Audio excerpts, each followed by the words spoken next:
So guys, good morning. Napaka-busy ng mga tao. Pupunta muna tayo sa part-time mga kamarket. Pumunta tayo sa trabaho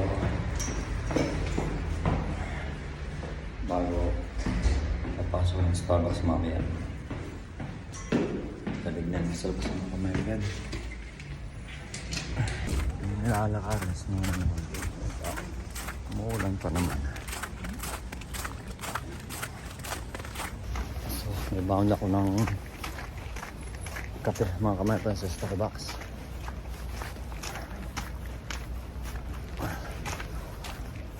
Alas 7:30 na mga kamarket pero madilim pa.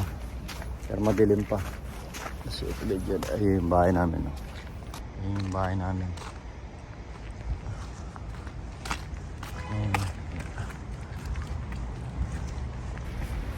Balik 2 minutes ba mga kamay friend.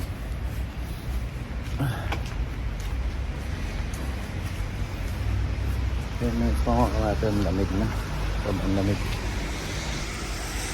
7:30 na hello guys, good morning. So dito sa Germany 8:10 na, madilim pa ang kapaligiran. So maghanap buhay muna tayo mga kamay friend.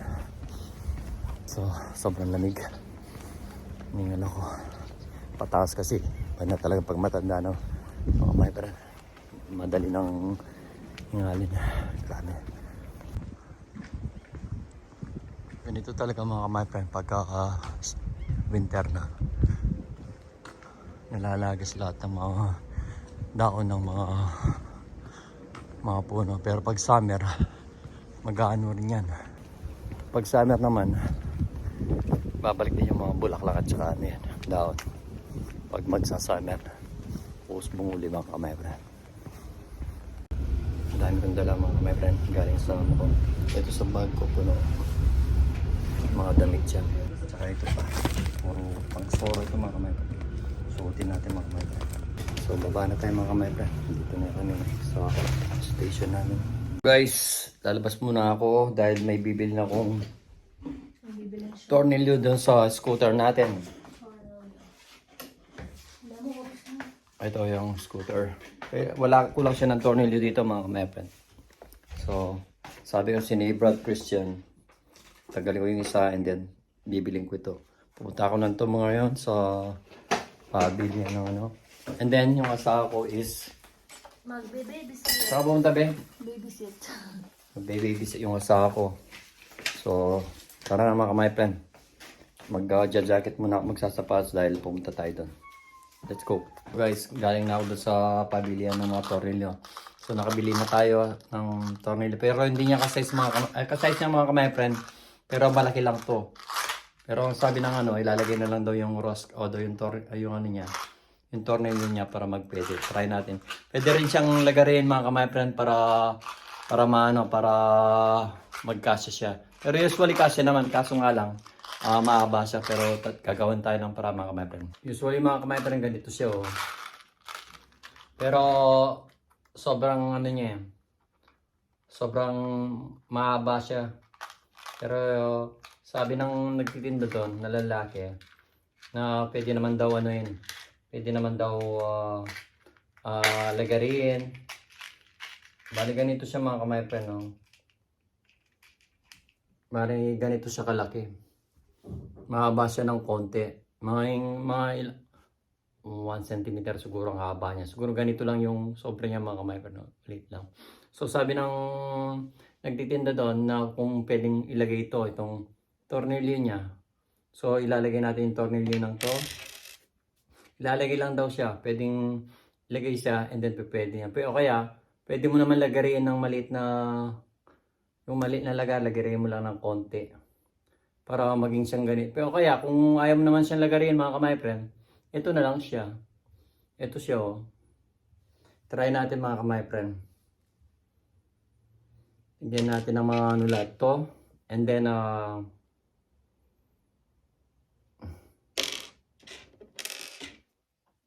Para ano natin, try natin. Kasi pag hindi kompleto yung scooter, yung tornilyo niya, kumakaragkag siya. May sound siya mga my friend.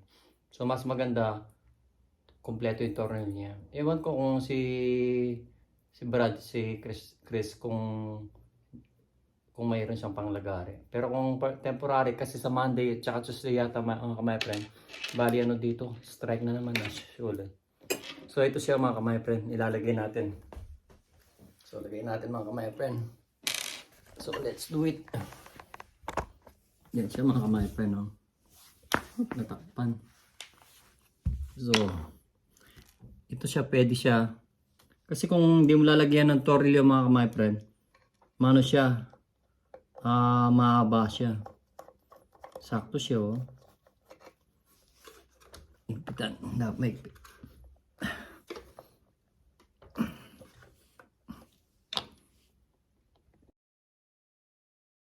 Yan. Okay na siya mga my friend.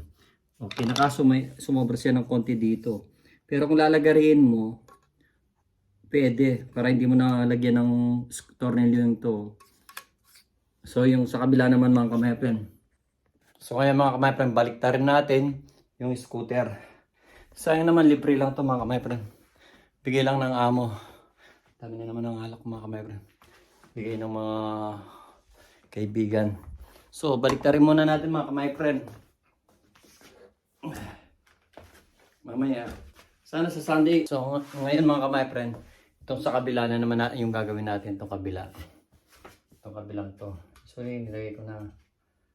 Kasi pag hindi siya kumpleto mga my friend, baka maano siya. So as usual, yung dati pa rin, kasi pag ito lang nilagay mo mga my friend, so, may sobra siya ng konti, parang hindi siya lapat na lapat. So lalagyan natin siya ng tornilyo niya. So let's do it. So ngayon mga my friend, dahil okay na yung tatlong nalagyan na natin ng tornilyo, pwede na natin ilagay dito para mapix na siya. Pero usually sana maganda kung malagari sana to para itong dulo niya lapat na lapat sa Pero for the meantime muna, and then try kong tanongin si Brad kung may panglagari siya kung ano mas maganda. Although yung may ititrim na lang ng konti. Konti lang naman ang niya mga my friend. Konti lang naman yung niya, yung sobra niya, konting-konti.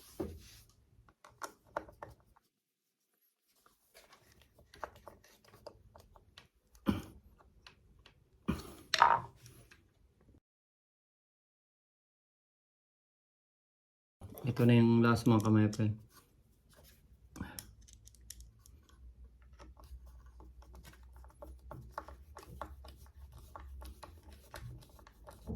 Thank you so much kay Brad Crisales mga my friend. Visit nyo yung YouTube channel niya. Yun, okay na. Ngayon mga my friend, try nga natin kahit saglit lang. Yung katsupay ng buko sa sombrero mga my friend. So tabi muna natin yung mga gamit. At this next time magagamit pa natin itong uling mga tornilyo. Dito na lang lagay. At least hindi mahirapan natin. So try na natin mga my friend. So ayan guys, tapos na natin gawin yung scooter. I-repair. Salamat kay Brad Crisales. At ngayon, siyempre, mabagal muna ang takbo mga my friend. Baka mabangga tayo, bawal mag-drive sa o mag-scooter sa ng bahay, Brad. Malit lang ang bahay natin, Brad. So hanggang dito na lang mga my friend. Thank you so much for watching. Bye-bye. We love you so much. Bye-bye. Hello? Bye-bye na nga eh. Ano ba? Bye-bye. Love you.